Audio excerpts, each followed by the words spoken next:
ဒေနာဟုသောဘဂဝါဒါသနာဒါပတ္တဒါရဟဒါသမ္မာသမ္ဗုဒ္ဓေနအမ္ဘထာနာမသုတ်တံကထကံအာရဘဘာတိတံကောသလေတုဗန္တုသနာပတိဣဇာမင်္ဂလေနာမကောသလနံဗျာမနာဂာမိအမ္ဘထံမနဝံဗျာမနတပောက္ခရတာဒိဋ္ဌအန္တေဝသိအာရဘဘာတိတံသိတော်မူမြင်တော်မူ၍ဘုရားတုကိုခန္ဓာမူလိုက်သောနေရတန်တရား၅ပါးလုံးစုံသောတရားတို့ကိုပိုင်းခြားထင်မြင်သိမြင်တော်မူသောဘုန်းတော်၆ပါးသခင်ဖျားရှင်သည်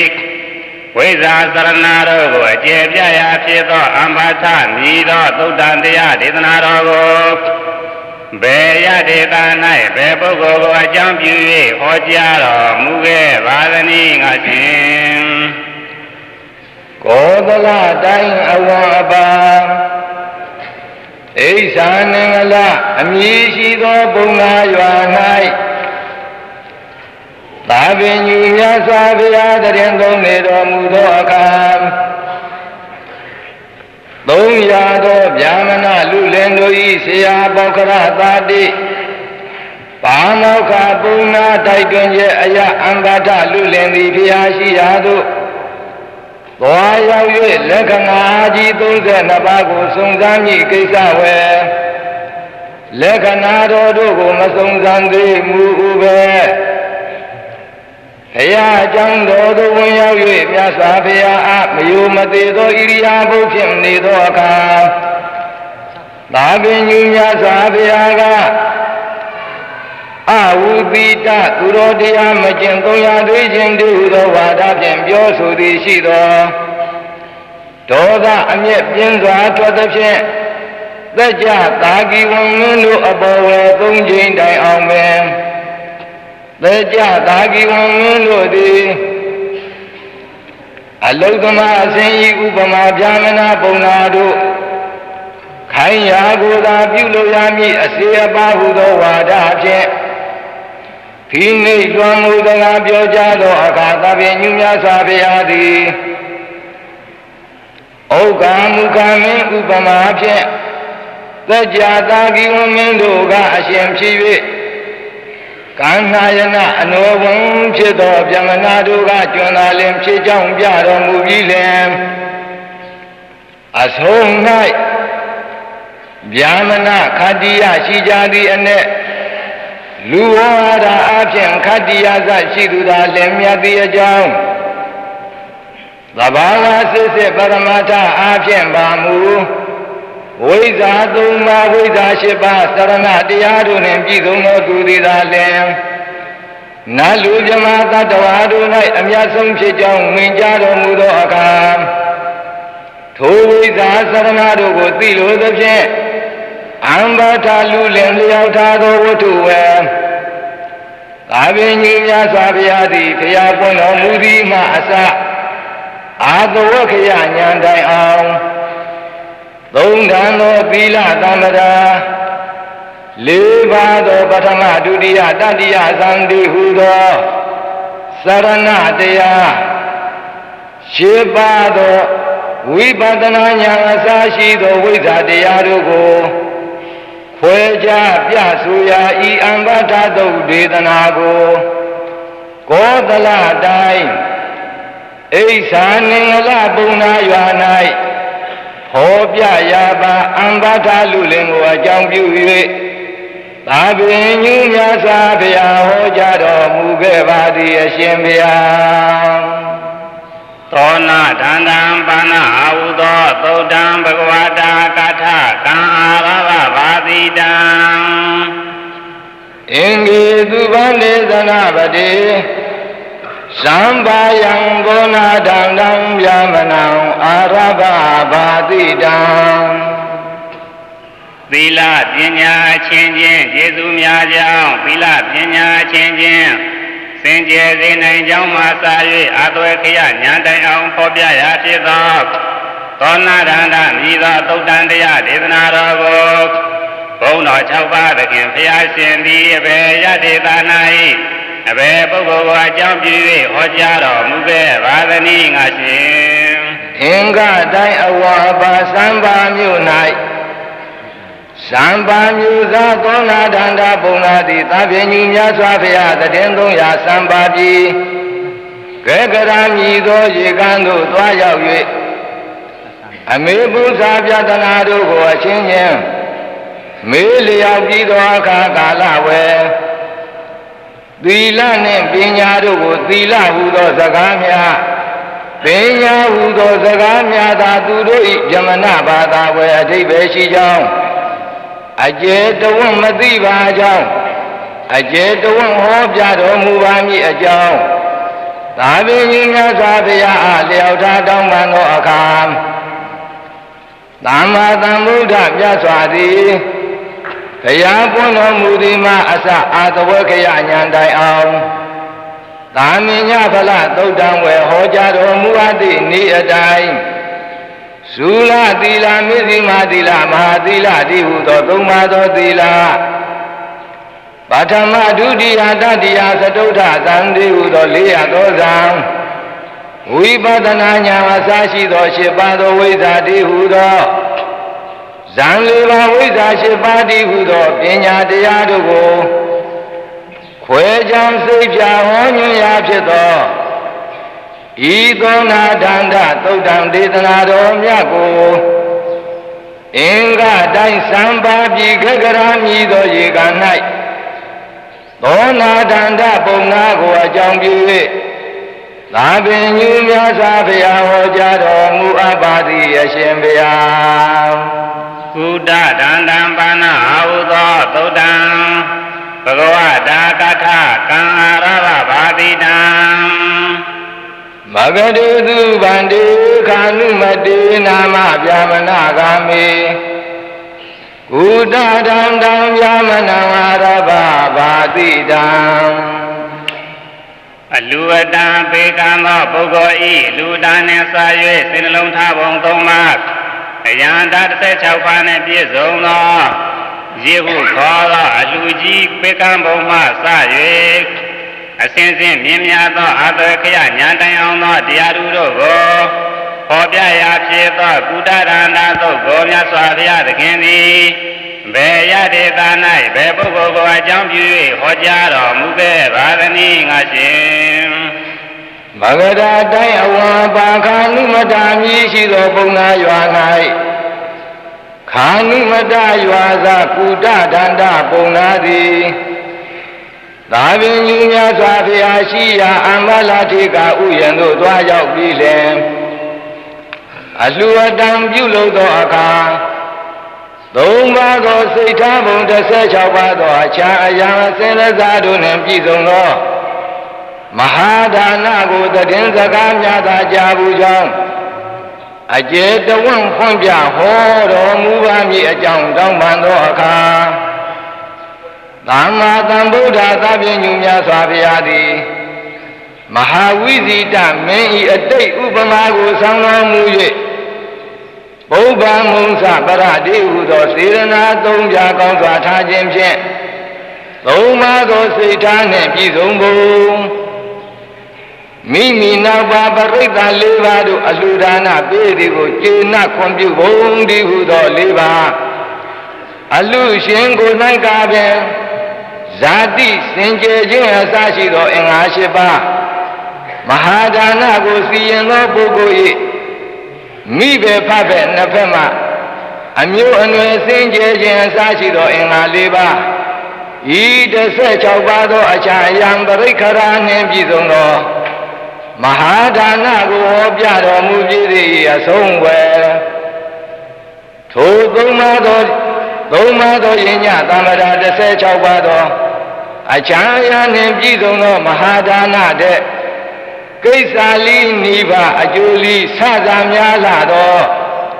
တပါးသောမဟာဒါနရှိမရှိကိုသာပင်ညူများစွာဘုရားမေးလျောက်သောအခါ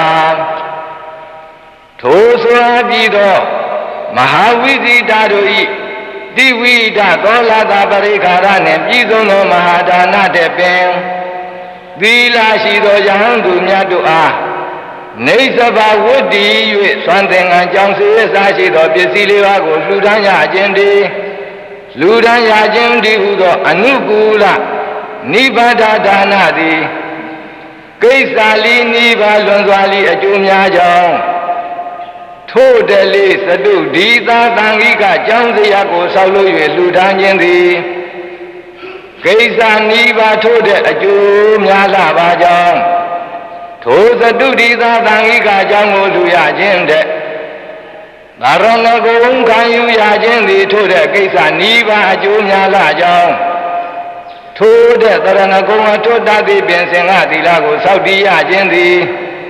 ကိစ္စလီနိဗ္ဗာန်ထို့တယ်လေအကျိုးတရားများလာသည့်မဟာဒါနဖြစ်ကြောင်းထို့တဲ့သဗ္ဗညုများစွာဘုရားဤသာသနာဝေဒရာပပ္ပစိတကုလဗုဒ္ဓယဟန်အဖြစ်ကိုခံယူ၍သုံးစုသောသီလသမ္မာလေးပြားသောသံရှစ်တန်သောဝိဇ္ဇာတို့နှင့်တကွအာသဝက္ခယဉာဏ်တိုင်အောင်ကျင့်သုံးခြင်းသည်ထို့တယ်လီကိစ္စနိဗ္ဗာန်ထို့တယ်လီအကျိုးများလာသည့်မဟာဒါနယညသမ္မာဖြစ်ကြောင်းအာသဝက္ခယဉာဏ်တဲ့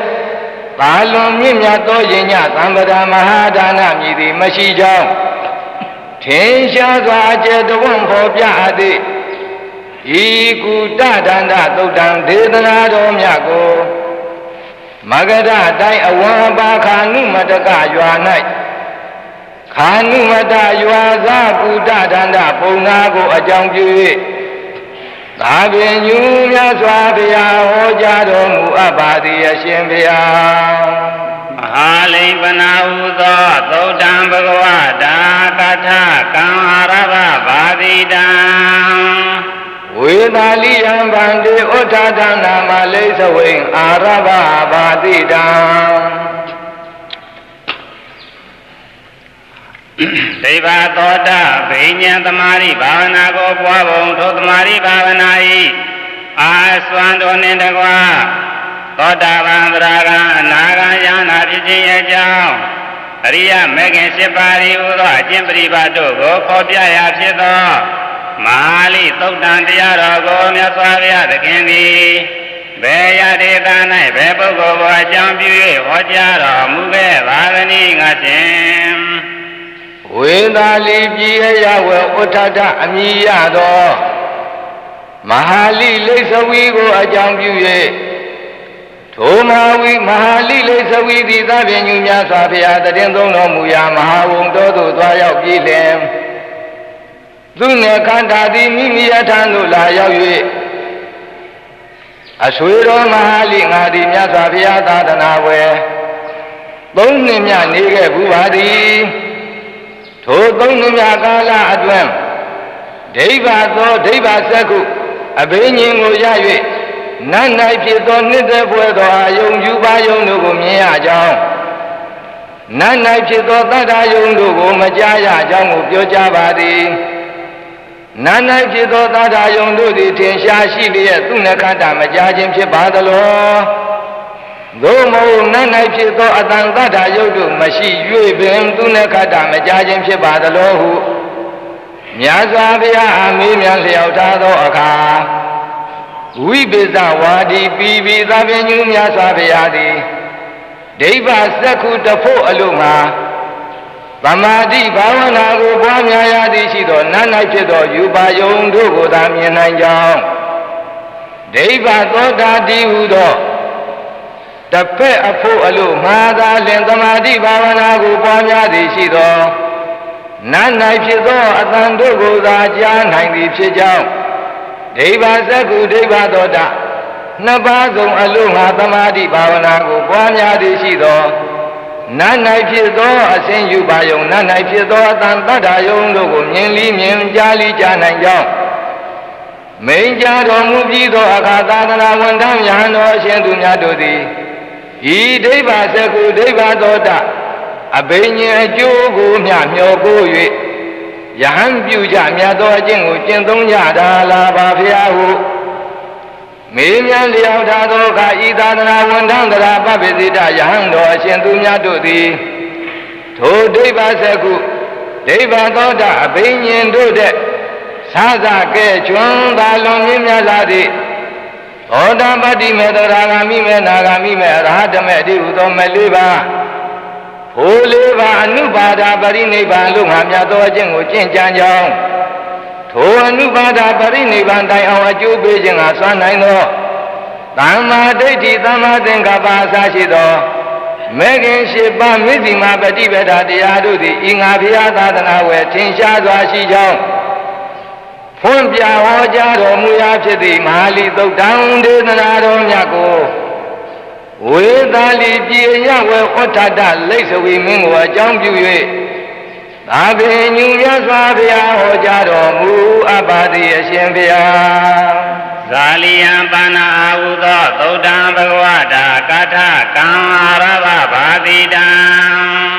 ဩသံမိယံဗန္တိတွေပပ္ပစီတေအာရဘဘာတိတံဤယုတ်ကိုယ်သည်ပင်လင်အသက်ကောင်းဖြစ်သည်အသက်ကောင်းသည်ပင်လင်ယုတ်ကိုဖြစ်သည်ဟုယူဆသော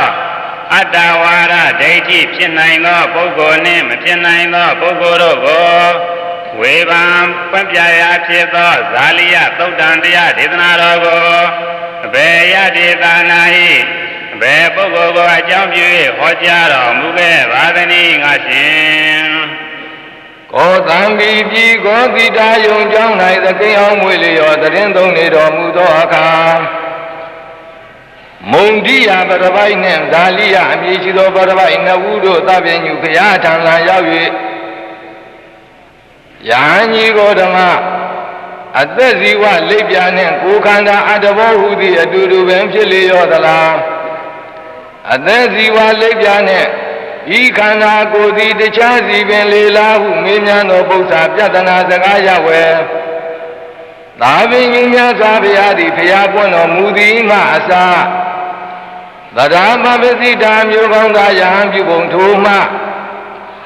သုံးဝသောသီလနှင့်ပြည့်စုံပုံဇံ၄ပါး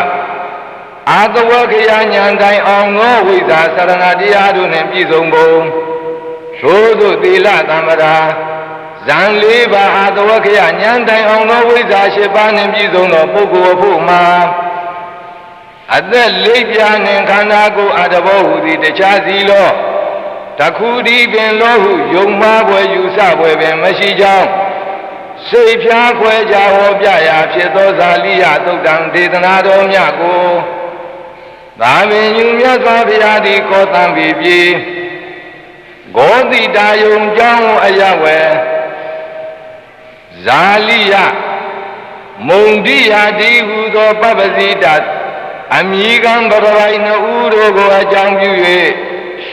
သာပင်ယူမြတ်စွာဘုရားဟောကြားတော်မူအပ်ပါသည်အရှင်ဘုရားမဟာတိယနာရံပနာဟုသောသုတ်တံဘဂဝတာကာထကံအာရဘဘာတိတံ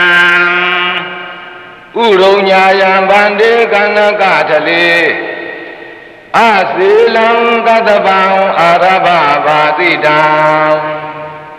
သမနာစစ်ဗြဟ္မနာစစ်ဖြစ်ကြောင်းအကျင့်ပฏิပါတို့ကိုပွင့်ပြရာဖြစ်သောမဟာသီဟနာရသုတ်တံတရားဒေသနာတော်ကိုမြတ်စွာဘုရားသခင်သည်ဘေယဒေသ၌ဘေပုဂ္ဂိုလ်ကိုအကြောင်းပြု၍ဟောကြားတော်မူခဲ့ပါသည်ငါရှင်သာပင်ကြီးမြတ်စွာဘုရားသည်ဥရုံညာမြို့၏အနီးကံနကထလအမည်ရသောသာဓုအဘေးမဲ့ပေးရာကုန်းကြီးပြင်း၌တရင်သုံးဆန်နေတော်မူသောအခါအဝတ်မစွမ်းအချီးနီးသောကသဗ္ဗတက္ကတွင်သည်ဘုရားရှိရာသို့လာရောက်၍ယဟန်ကြီးကိုဓမ္မကျွန်ုပ်မှာတပါးသာသနာပြင်ပယဟန်ဘုံသားတို့ကယဟန်ကြီးကိုဓမ္မကိုယဟန်ကြီးကိုဓမ္မသည်မိမိအယူကိုသာချီးမွမ်းကြောင်းသူတစ်ပါးတို့၏အယူကိုညီသည့်အယူကိုမဆိုကဲ့ရဲ့ရှုံချအပြစ်တင်ကြောင်းတပါးသောအကျင့်ရှိသောပုဂ္ဂိုလ်တို့ကိုအမြဲတစေတစုတည်းသောအဖို့အပြင်ကဲ့ရဲ့ရှုံချ၍နေကြောင်းပြောကြားကြပါသည်ထိုစကားသည်မှန်မမှန်သောဖြင့်ညမြတ်စွာဘုရားအားလျောက်ထားသောအခါသာပင်ညမြတ်စွာဘုရားကဒိဗ္ဗစကုအဘိညာဉ်ဖြင့် တပတ်တိအမိကံပုဂ္ဂိုလ်တို့သုတေတိမနောက်ကလဝေအချို့သူဂတိဘုံအချို့ဒုက္ခတိဘုံရောက်ကြသည်ကိုဒိဋ္ဌထင်နှင်တွေ့မြင်သောငါဖျားသည်အဘယ်မှာလင်ခတ်သိမ်းသောအကျင့်တို့ကိုကဲ့ရဲ့အန်သည်အဘယ်မှာလင်တပတ်တိအမိကံတပါးသောပုဂ္ဂိုလ်ခတ်သိမ်းတို့ကိုကဲ့ရဲ့ပါအန်သည်အချင်းကတပကတပ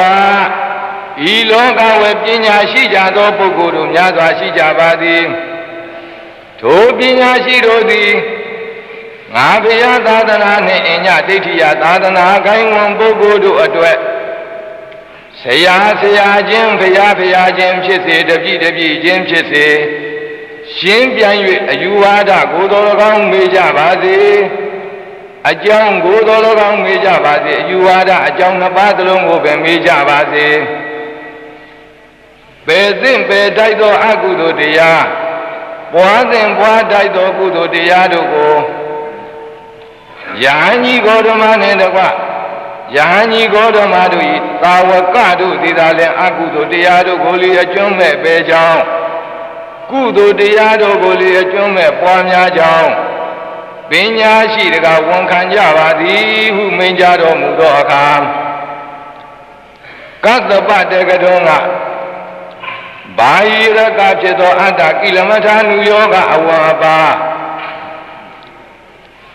မတ္တရ၍တစ်သက်လုံးနေခြင်းဆောင်းကြောင်ထိုင်၍တစ်သက်လုံးနေခြင်း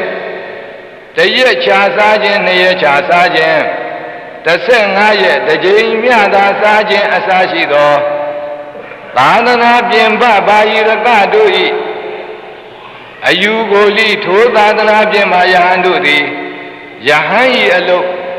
ဗျမန၏အလုဟု၍ပညာကြောင်းဟောထားကြောင်းသာပြည့်ညူမြတ်စွာဘုရားအားလျှောက်ထားသောအခါသာသနာပြင်ပဘာယိရကတို့အယူအတိုင်းအဝတ်မစီအချီးနီးပင်ဖြစ်စေတလုံးမြပင်မြတာနေသည်ဖြစ်စေအဝတ်အစားနှင့်ပတ်သက်၍သည်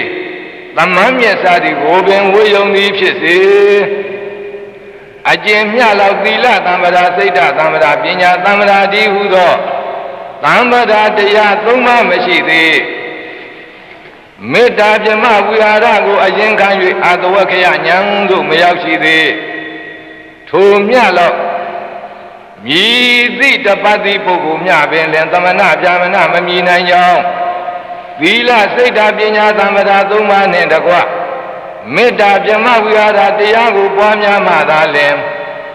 မေတ္တာပြမဝိဟာရတရားကိုပွားများ၍အာတဝက္ခယဉာဏ်တိုင်ရောက်မှသာလျှင်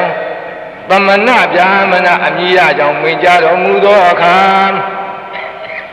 ထိုသာသနာပြင်ပအယူကိုမစွန့်မီဖြစ်သောကန္တမတေကတွင်သည်ရှင်ကြီးဂေါတမယဟန်တို့၏အကျင့်တရားသည်သိနိုင်ခဲ့စွာယဟန်၏အဖြစ်သည်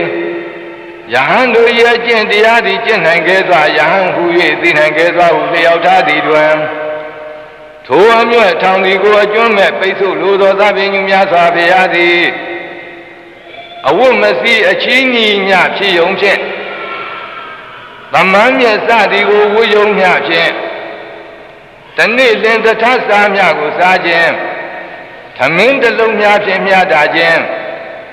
တရက်ချာနှစ်ရက်ချာ15ရက်ချာစသည်စားခြင်းဖြင့်သမဏဗျာမဏမြည်ရမည်ဟုလင်ထိုသို့သမဏဗျာမဏအလုတ်သည်ခဲရင်သောအလုတ်မဟုတ်ချေထင်းကိုရေကအမျိုးသမီးများပင်သောလေးထိုအကျင့်ကိုကျင့်နိုင်ကြောင်းထိုအကျင့်ကိုကျင့်သူကိုသမဏဗျာမဏဟူ၍ခေါ်ဆိုလင်သိဖို့ရမခဲရင်လားထင်းခွေးရေကအမျိုးသမီးများပင်သောလိအသွင်အပြင်းကိုကြည့်၍သိနိုင်ကြောင်းမိန့်ကြားတော်မူပြီလင်မေတ္တာပြမဝိဟာရအခြေခံ၍အာတဝက္ခယဉာဏ်ရောက်မှသာလင်သမဏစင်စစ်ပြမဏစင်စစ်ဖြစ်၍ထိုတရားမှသာလင်အသိခဲ့ကြောင်းထိုသို့သမဏဗျာမဏအကျင့်နှင့်တကယ်ပြည့်စုံသောယဟန်ဘုံနာမှသာသိခဲ့ကြောင်းမိန့်ကြားတော်မူသည်တွင်သီလစိတ်ဓာပညာသံဗရာသုံးပါးကိုသိလိုပါကြောင်းအစေလကတ္တဗတေကတွင်လျောက်ထားသည်တွင်ဘုရားပွင့်တော်မူသည်မှအစ အာတဝက္ခယညာကြအောင်သုံးပါးသောသီလစိတ်ဓာတ်ပညာသံဗရာတို့ကိုစိတ်ဖြာခွဲခြားဟောကြားရာဖြစ်သောမဟာသီဟနာဒသုတ်တံဒေသနာတော်မြတ်ကိုဥရုံညာမြည်သောမြို့၏အနီးကန္နကထလအမည်ရသောဘေးမဲ့ကုန်းဝယ်အဝတ်မလွန့်ကတ္တပါမည်ရှိသောတက္ကတွန်းကိုအကြောင်းပြု၍သာပင်ညူများစွာဘုရားဟောကြားတော်မူအပ်ပါသည်အရှင်ဘုရားပုထဗာရံပနာဟုသောသုတ်တံဘဂဝတာကာထကံအာရဘဘာတိတံသာဝတိယံဗန္တိဗုဒ္ဓဘာတေသပရိပါဒကံစိတ်တင်္စဟာထိသာရိဗုဒ္ဓံအာရဘဘာတိတံရမဇံပညာအစရှိသောပညာဆင့်စဉ်တို့၏ချုပ်ငြိမ်းပုံနောက်ဆုံး၌ပညာပိပညာနိရောဓမြည်သောနိရောဓသမာပါသောဆက်ရောက်ပုံစသည်ကိုအကျယ်ပွင့်ပြရာဖြစ်သောပုထဗာရသုတ်တံတရားဒေသနာတော်ကိုအဘယ်ရဒေသ၌အဘယ်ပုဂ္ဂိုလ်ကိုအကြောင်းပြု၍ဟောကြားတော်မူခဲ့ပါသနည်းငါရှင်သာဝတိပြည်ရ၌ပုထဗာရမြည်ရှိသောဘရပိုက်ကို၎င်းစိတ်ဓာတ်အမည်ရှိသောဆင်သွင်းဤသားကို၎င်းအကြောင်းပြု၍သာပင်ကြီးများစွာဘုရားသည်သာဝတိပြည်၌တည်သုံးနေတော်မူသောအခါပုထဗာဒဘရပိုက်အရန်တို့ကြွရောက်တော်မူ၍ထိုဘရပိုက်တို့နှင့်စကားနီးတော်ပြောဆိုတော်မူသောအခါပုထဗာဒဘရပိုက်ကရှေးခြင်းများကနာနာဒိဋ္ဌိယအယူအမျိုးမျိုးရှိသောသမဏဗျာမနာတို့သည်သမ္မာသမ္ဗုဒ္ဓမြတ်စွာဘုရား၏သာသနာတော်မှនិရောဓသမပတ်ဟုသောအတန်ကိုကြား၍ထိုအတန်ကြားရာသို့အစဉ်တစိုက်လိုက်ပြီးလင်မိမိတို့၏သာသနာဝယ်အဘိသိညာនិရောဓရှိကြကြောင်းထင်ရာမျိုးမျိုးပြောကြားကြပါသည်အဘယ်သို့လင်အဘိသိညာនិရောဓဖြစ်ကြောင်းသာပင်ညူများစွာဘုရားမိန့်ကြားတော်မူပါဗျာဟုလျောက်ထားတောင်းပန်သောအခါမြတ်စွာဘုရားသည်ပထမဇန်ဒုတိယဇန်တတိယဇန်သတုထဇန်အာဂသနိသာယတနာဇံဝိညာဉ်နိသာယတနာဇံအာကိစဉ္ညာယတနာဇံတိုင်အောင်အစဉ်သဖြင့်ကာမသိညာအစရှိသည်တို့ချုပ်ကာဖြင့်နောက်ဆုံးဝဲနိရောဓသမဘာတိဟုသောသိညာခသိမ့်တို့ခြုံငိမ့်ပုံအနုပုပ္ပါဘိသိညာနိရောဓဓမ္မစင်စစ်ကိုဟောကြားတော်မူခြင်း၎င်းမှနောက်သုံးရက်မြောက်ဝဲသာပင်ညူများစွာဘုရားထံမောက်သို့လာရောက်၍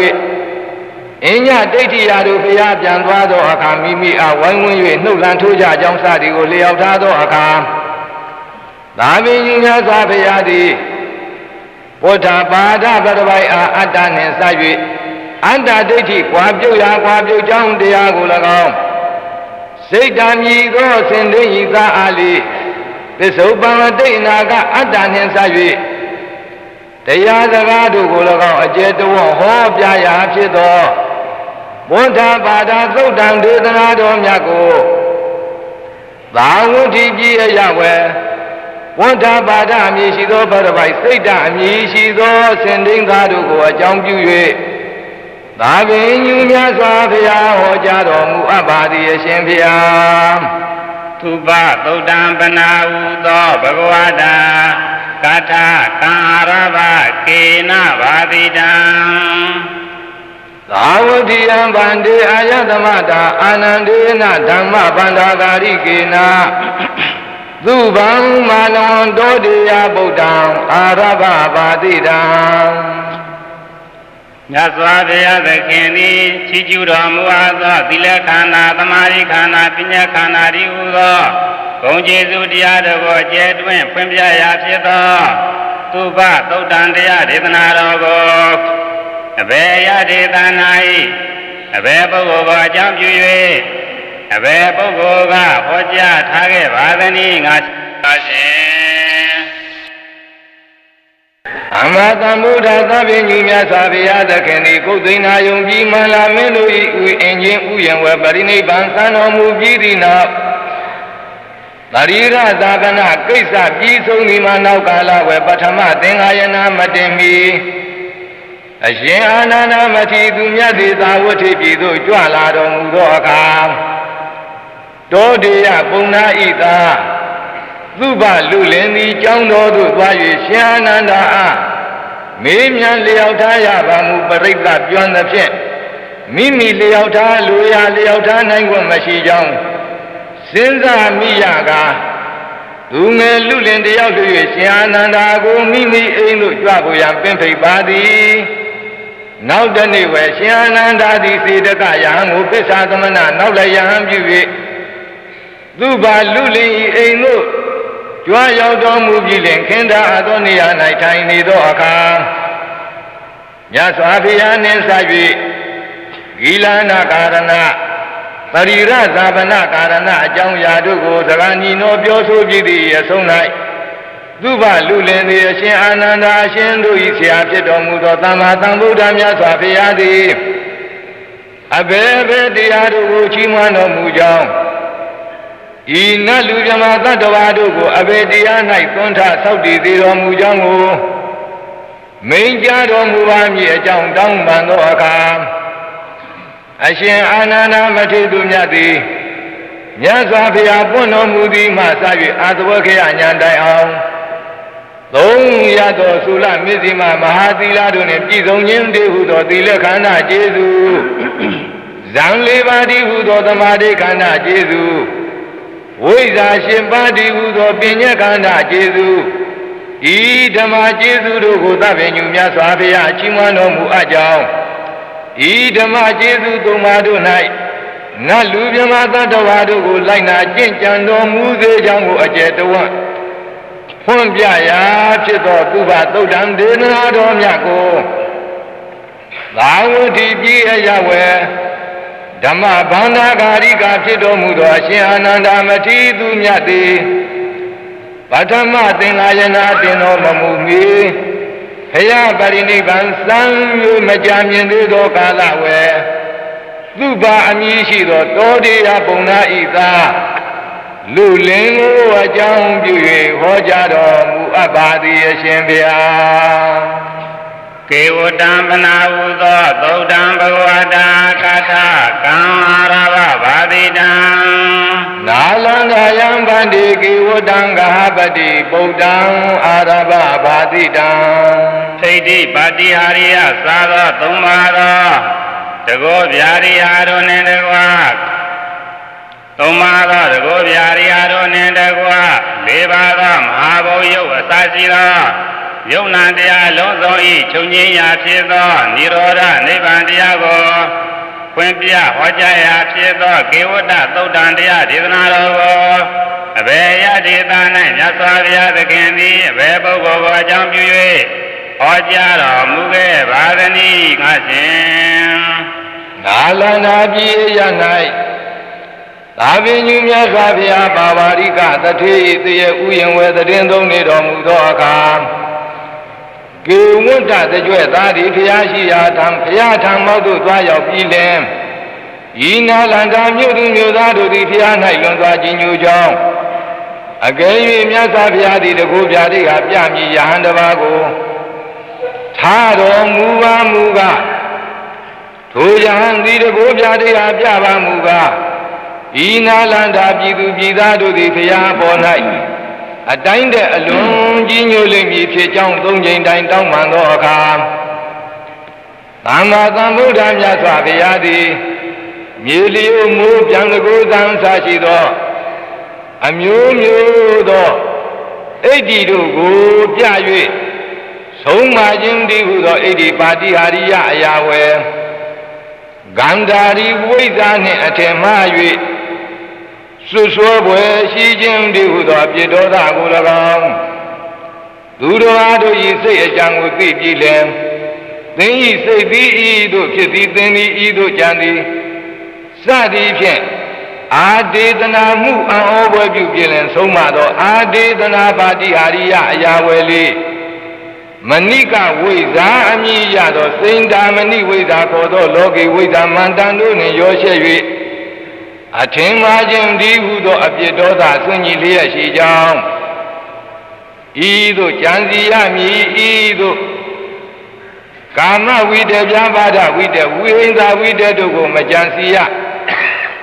ဤသို့နိခမဝိတ္တအဝိဟိန္ဒဝိတ္တအပြာပါဒဝိတ္တတို့ကိုသာကြံစီရမည်ဤမည်သောကုသိုလ်တရားတို့ကိုပြည့်စုံစေရမည်ဤမည်သောအကုသိုလ်တရားတို့ကိုပယ်ရှားရမည်ဟုဩဝါဒအဆုံးအမအနုသာသနိတသက်ဖြင့်သာ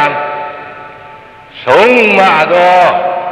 အနုသာသနိပါတိဟာရိယသာလင်မြတ်စွာစွာကြောင့်မဟာဘုတ်၄ပါးချုပ်ရာကိုရှာသောဣဋ္ဌိပါတိဟာရိယတကုရှင်ယဟန်ဤအကြောင်းဝတ္ထုကိုဖော်ပြပြည်လင်ဆုံးဝယ်အနုပါတိသေသာနိဗ္ဗာန်ဓာတ်တိုင်းမှသာလင်မဟာဘုတ်၄ပါးအကျွမ်းမဲ့ချုပ်ဆုံးကြောင်းကိုနိဗ္ဗာန်ဓာတ်ဖြင့်ဏိဂုံးသတ်၍ဟောအားရဖြစ်သောကေဝတ္တသုတ်တံဒေသနာတော်မြတ်ကိုနာလနာပြည်ရဝဲကေဝတ္တတကြွသားကိုအကြောင်းပြု၍သာပင်ညုမြတ်စွာဘုရားဟောကြားတော်မူအပ်ပါသည်အရှင်ဘုရားလောဟိသသုတ်တံဗနာဟုသောဘဂဝတာကထာကံအာရဝဘာတိတံခောတလေသူဗန္တိသနဗတိသာလဝတိကာယံလောဟိသံဗျာမနံအာရဘဘာတိတံကဲရရိုက်သောခေါင်းဆောင်ဆရာမကဲရရိုက်သောခေါင်းဆောင်ဆရာတို့ကိုဝေဖန်၍ပြရဖြစ်သောလောဟိသသုတ်တံတရားဒေသနာတော်ကိုမြတ်စွာဘုရားသခင်သည်ဘယ်ရရသာ၌ဘယ်ပုဂ္ဂိုလ်ကိုအကြောင်းပြု၍ဟောကြားတော်မူခဲ့ပါသနည်းငါရှင်ကောသလတိုင်းအဝံအပါသာလဝတိကမြို့၌သဗ္ဗညုမြတ်စွာဘုရားတည်သုံးနေတော်မူသောအခါထိုသာလဝတိကမြို့သားလောဟိသကပုံနာအားယဟန်ပုံနာမှန်လင်ကုသိုလ်တရားကိုပြည့်စုံစေရမည်ကုသိုလ်တရားကိုမိမိကိုယ်တိုင်ပြည့်စုံစေပြီးလင်သူတစ်ပါးတို့ကိုဟောပြပွဲမလိုတယောက်သောသူသည်တယောက်သောသူအပေါ်ဘာမှမပြုနိုင်တဲ့သုံးတစ်ခုမကဲနိုင်မချွတ်နိုင်ဖြစ်ပါသည်သို့ပါလျက်သူတစ်ပါးတို့ဟာဟောပြခြင်းသည်အဟောင်းဖြစ်သောအနောင်အဖွဲ့ကိုကပယ်ဖြတ်၍အသစ်ဖြစ်သောအနောင်အဖွဲ့ကိုသာပြုသည့်ပမာလွန်စွာယုံမှလှပါသည်တယောက်သည်တယောက်အပေါ်မှမြည်တို့များမကယ်နိုင်ကြောင်းမာယွန်းသောမိစ္ဆာယူရှိသည့်လောဟိသကပုံနာသည်သာပင်ညမြတ်စွာဘုရားကိုမိမိအိမ်တို့ပြည့်၍ဆွမ်းကပ်ပြီးသောအခါမြတ်စွာဘုရားကဤသို့သင်အယူရှိကြောင်းမှန်ပါသလားဟုမေးမြန်းသောအခါမှန်ပါကြောင်းပြန်ကြားလျောက်ထားသည်တွင်သာပင်ညမြတ်စွာဘုရားကလောဟိသကပုံနာ၏မိမိဥပမာပတေနတိကောသလမင်းကြီး၏ဥပမာနှစ်ပါးကိုဖော်ပြပြီးသည်အဆုံး၌လောကဝေကဲ့ရဲ့ထိုက်သောဆရာသုံးမျိုးရှိကြောင်းတိမိမိကိုယ်၌ကယဟန်ကိစ္စမပြီးပါသေးပဲမိမိစကားနားမထောင်သောတပိသားသာဝကတို့အားဆုံးမသောဆရာသည်လိကဲ့ရဲ့ထိုက်ကြောင်းနှင့်မိမိကိုယ်တိုင်းကယဟန်ကိစ္စမပြီးပါသေးပဲမိမိစကားနားထောင်သည့်သာဝကတို့အားဆုံးမကြဝဲထိုသာဝကတို့ကျွတ်တန်းဝင်တော်လိဆရာဖို့မှာကဲ့ရဲ့ဆရာရှိကြောင်းသုံးမိမိကိုယ်တိုင်းကယဟန်ကိစ္စပြီးမြောက်သောအခါအဆုံးအမဩဝါဒကိုမလိုက်နာသောသာဝကတို့အားဆုံးမသောဆရာသည်လေကဲ့ရဲ့ပွဲရှိကြောင်းဤသို့လင်အပြစ်တင်ပွဲကဲ့ရဲ့ပွဲရှိသောဆရာသုံးမျိုးရှိကြောင်းလေးနံပါတ်အလုံးစုံအပြစ်လွတ်သောဆရာမှမူကားဤသာသနာတော်ဝေဒနာပပ္ပတိတာမျိုးကောင်းသာသည်သီလသမ္ပဒါဇာနာသမ္ပဒါဝိဇ္ဇာသမ္ပဒါတိုင်အောင်သောအာသဝခေယဉာဏ်တိုင်အောင်သောတရားတို့ကိုပွားများအားထုတ်ရ၏ဤသို့သောသာသနာဝေဆရာကလိဆရာဖျားကလိယဟန်ကိစ္စအထွတ်အထိပ်သို့အတုမရှိရောက်ပြေတပိသာဝကသည်လေသီလသမ္ပဒါသမာဓိသမ္ပဒါပညာသမ္ပဒါအထွတ်အထိပ်သို့ရောက်ပြီးဖြစ်သည်ဖြင့်တစုံတရားဤသို့သောဆရာမျိုးကိုကဲ့ရဲ့ပွဲမရှိကြောင်းဆရာ၄ပါးဖွယ်ကြပြတာရာဖြစ်သောလောဟိတသုတ်တံဒေသနာတော်မြတ်ကို ကောသလတိုင်းသာလဝတိပြည်အရ၌လောဟိစာပုံနာကိုအကြောင်းပြု၍သဗ္ဗညုမြတ်စွာဘုရားဟောကြားတော်မူအပ်ပါသည်အရှင်ဘုရားဒေဝိသသုဒ္ဓံပနာဟုသောဘဂဝတာကာထကံအာရဂဘာတိတံ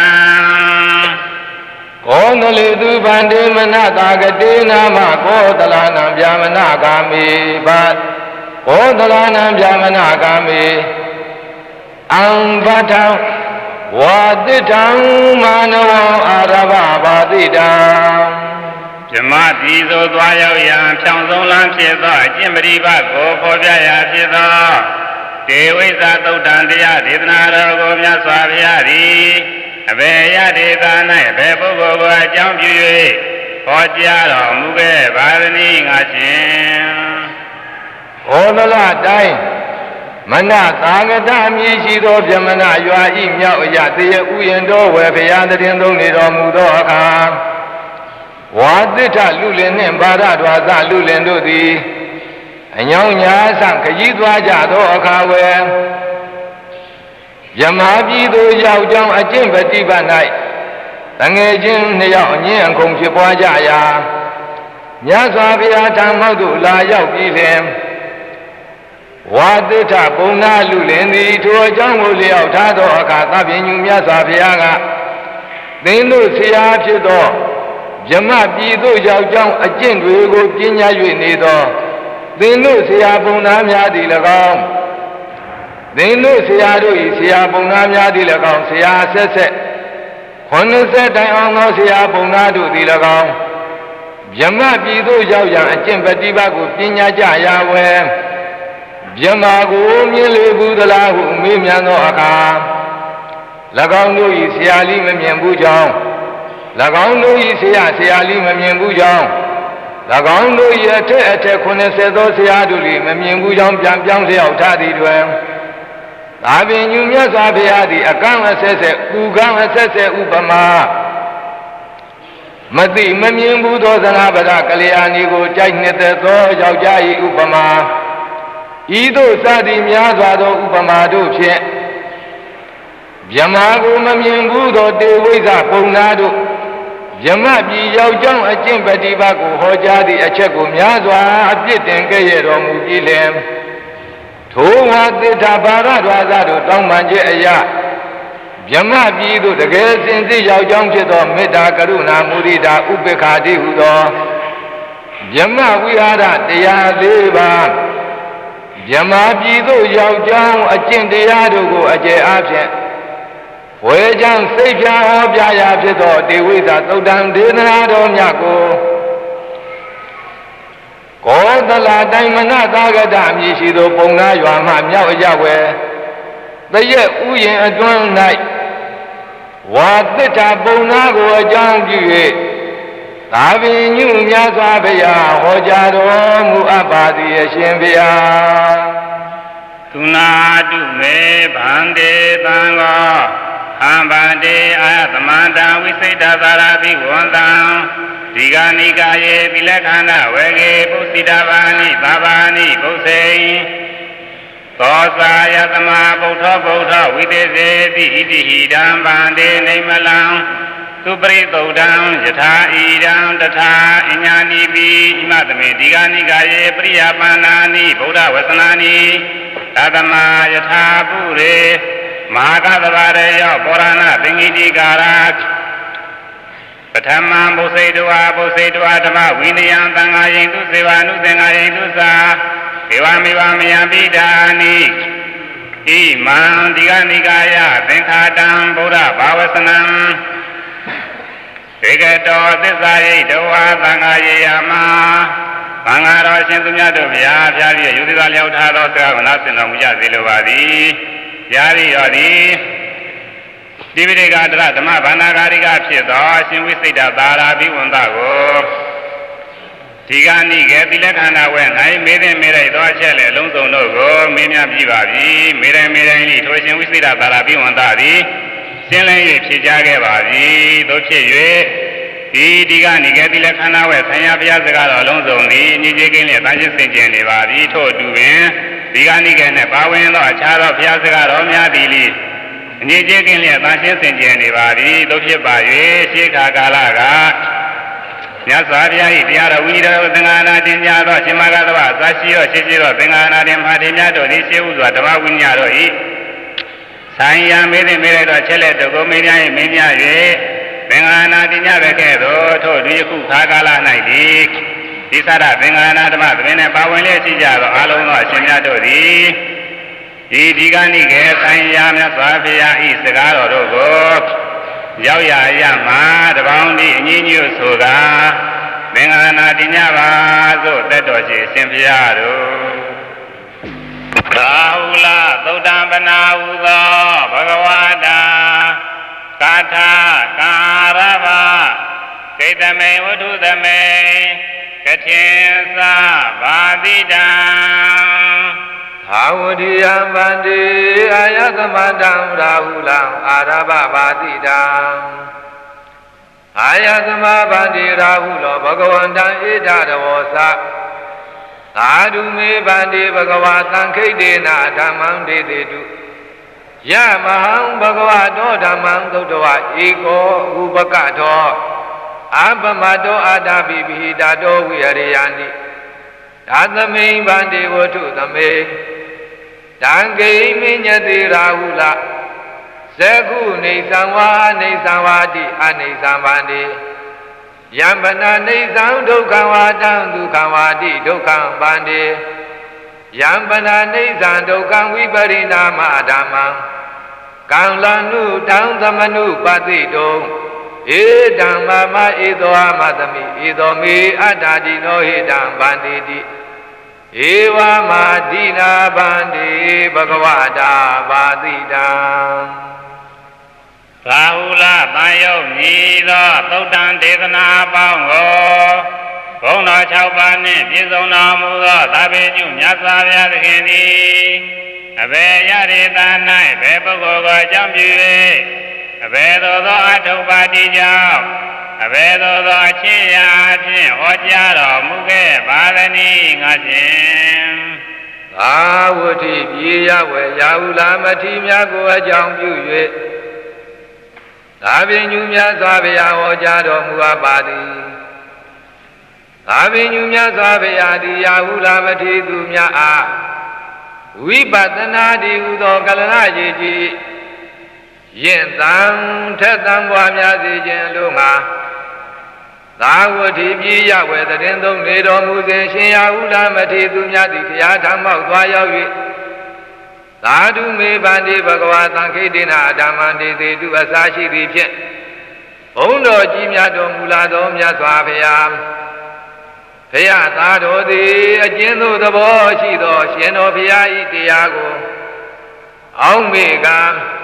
အဘောမမီတကိုယ်ဒီဖြစ်၍စိတ်ညင်ရသူချင်းကပြီးလဲမမေ့မလျော့မပေါ့မဆာသောတတိတရားရှိသည်ဖြစ်၍ကိလေသာတို့ကိုပူပန်စေတတ်သောသမ္မပဒံလုံလဝိရိယ၄ပါးနှင့်ပြည့်စုံသည်ဖြစ်၍နိဗ္ဗာန်သို့စေလွတ်အပ်သောစိတ်နှလုံးရှိသည်ဖြစ်၍ယဟန်တရားနှင့်နေနိုင်ရပါ၏ထို့သို့တရားနှလုံးသွင်းမှုရာအကျဉ်းချုပ်အားဖြင့်တပည့်တော်အားဓမ္မဒေသနာတရားစကားဟောကြားတော်မူပါဟုတောင်းပန်လျောက်ထားခဲ့ပါသည်ထိုကသဗ္ဗညုမြတ်စွာဘုရားသည်တံဂိမေညတိရာဟုလာအစာရှိသည်ဖြင့်ရှင်သာရာဟုလာယခုငါဘုရားမေးမြည်စကားကိုသင်္ချေသားမြည်သို့မှတ်တင်ပါသနည်းသက္ခုတွားရသည်နေဆလောအနိစ္စလောအနိစ္စဖြစ်ပါသည်ရှင်မင်းဘုရားအကျဉ်သက္ခုတွားရသည်အနိစ္စသည်ထိုအနိစ္စစင်စစ်ဧကံမှဖြစ်သောသက္ခုတွားရကိုဒုက္ခဟု၍ဒီသင်္ချေသားမှတ်ပါသလောဒုက္ခဟု၍ဒီသင်္ချေသားမှတ်ပါသလောဟုမေးမြန်းတော်မူပါသည်ဒုက္ခဟု၍မှတ်ပါကြောင်းပြန်ပြောင်းလျောက်ထားသည်တွင်ယံပနာနိစ္စဒုက္ခဝိပရိနာမဓမ္မံစာရှိသည်ဖြင့်ရှင်သာယာဟုလားအကျဉ်သက္ခုတွားရသက္ခုပသာဒခေါ်သောမျက်စိအကြည်တတ်သည်မြဲလီမမြဲဆင်းလိဆင်းရဲ၏ဖောက်ဖောက်ပြန်ပြန်ထွေထွေပြားပြားလိဖြစ်ပွားတတ်ပေ၏ထို့သို့မြဲလီမမြဲဆင်းလိဆင်းရဲဖောက်လွဲဖောက်ပြန်ခုတစ်မျိုးတန်တန်ပြောင်းသာဖြစ်တတ်သည် သက္ခုဒွါယသက္ခုပသဒတိဟုသောအကြည်ဓာတ်ကိုဧတံမမဤမျက်စိသည်ငါဤဥစ္စာပင်ဒီဟု၍တဏှာအားဖြင့်၎င်းဧသောဟမတ္တမိဤမျက်စိသည်ပင်လင်ငါဒီဟုမာနာအားဖြင့်၎င်းဧသောမေအတ္တငါဤအတ္တလိပ်ပြဟုသည်ဤမျက်စိပင်ဒီဟုဒိဋ္ဌိဆွဲအားဖြင့်၎င်းရှုခြင်းငါထိုက်တံပါသလိုဟုမေးမြန်းတော်မူပါသည်ဒုက္ခနောဧတံဗန္တိဟုရှာဟုလာမထေသူမြတ်သည်ဘုံတော်ကြီးမြတ်တော်မူလာသောမြတ်စွာဘုရားဒုသက္ခုဒွါယသက္ခုပသဒမျက်စိအကြည်ဓာတ်ကိုဧတံမမငါဤဥစ္စာငါဤအတ္တလိပ်ပြဟု၍တဏမာနာဒိဋ္ဌိတို့ဖြင့်ရှုခြင်းငါမသိပါဘုရားဟုပြန်ပြောင်းလျောက်ထားပါသည်ဤနည်းဖြင့်သက္ခုဒွါယဝေအနိစ္စဒုက္ခအနတ္တနေတမမနေသောဟမသမိနမေသောအတ္တဟု၍ရှုရမြင်အချင်းအရာကိုပြတော်မူခဲ့ပါသည်ထို့အတူပင်သောတဒွါယကာဏဒွါယသိဝဒွါယကာယဒွါရမနောဒွါရတိဟုသောဒွါရ6ပါးတို့၌လီအသိအသိအနိစ္စဒုက္ခအနတ္တအားဖြင့်၎င်းနေတမမနေသောဟမသမိနမေသောအတ္တဟု၍၎င်းရှုကြည်ရန်ကိုလိဖော်ပြတော်မူခဲ့ပါသည်ထို့အတူအာယုံ6ပါးဝိညာဉ်6ပါးဖတ်တာ6ပါးဝေဒနာ6ပါးသင်ညာ6ပါးစေတနာ6ပါးတဏှာ6ပါးပထဝီဓာအာဘောဓာတိသောဓာဝါယောဓာအာကာသဓာဝိညာဏဓာတိဟုသောဓာတ်6ပါးခန္ဓာ5ပါးတို့၌လေဤအတူပင်အနိစ္စဒုက္ခအနတ္တဟု၍၎င်းနေတမ္မမနေသောဟမသမိနမေသောအတ္တဟု၍၎င်းရှုကြည်ကိုရန်ဟောကြားတော်မူခဲ့ပါသည်ဤသို့လင်ယာဟုလာတန်ယုတ်တအမည်ရသောဤသုတ်တံဒေသနာတော်မြတ်အပေါင်းကိုလျောက်ဆိုအားပြီးသောအထုပ်ပတ်ကြောင့်သာဝတိပြည်အရဝဲယာဟုလာရှင်သူများကိုအကြောင်းပြု၍